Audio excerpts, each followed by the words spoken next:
In this lecture, you will learn how to create a ES6 class. You're going to create a class called passenger that will act as a blueprint for the passenger objects, and it will have three properties: first name, last name, and a frequent flyer number. To do that, go to your Sublime Text or your text editor, grab any of the previous scripts, create a new file, paste it, clean up the script block, save it. Under ES6, I'm going to create a folder called classes, and under classes, the file name should be passenger.html. Within the script block, to define a ES6 class, use the class keyword followed by the class name. In this case, the class name is passenger. It's a convention that we use uppercase letter as the first letter in the class name, followed by flower brackets. This is where the template for the object is defined within these flower brackets. To assign properties, use a constructor. Constructor is a function which is used to assign properties to the class as well as to initialize those properties. So constructor is an inbuilt keyword used to define a function. In here, first name is the property that needs to be passed in, last name, comma, frequent flyer number.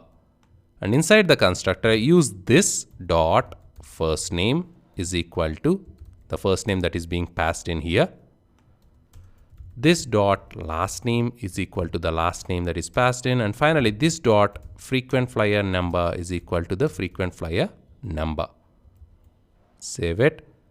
Now to create an object of this class, outside of the class, use var a variable passenger is equal to, or use let.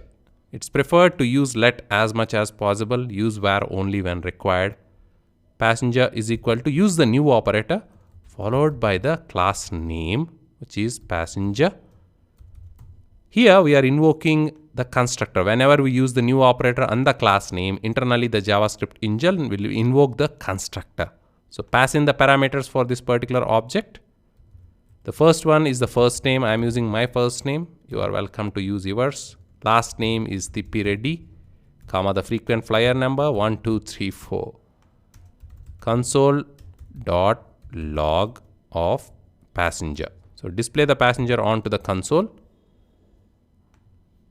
Go to classes, open up the passenger.html, go to the console, and the output is the passenger object. If you expand, the first name is Bharath, frequent flyer number is 1234, last name is Thippireddy.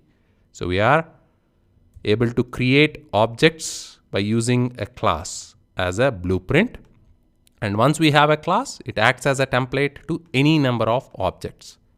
So you can copy these two lines here where we have created an object, paste them, change the name to passenger 2. First name is John, second name is Bailey, and his frequent flyer number is 789, and print passenger 2. Save it, go back to the web browser, refresh. Now we have two passengers. The second passenger, of course, is John Bailey, and he has his own frequent flyer number value. So this is how we define templates or blueprints using a class, and then we can have any number of objects in our applications.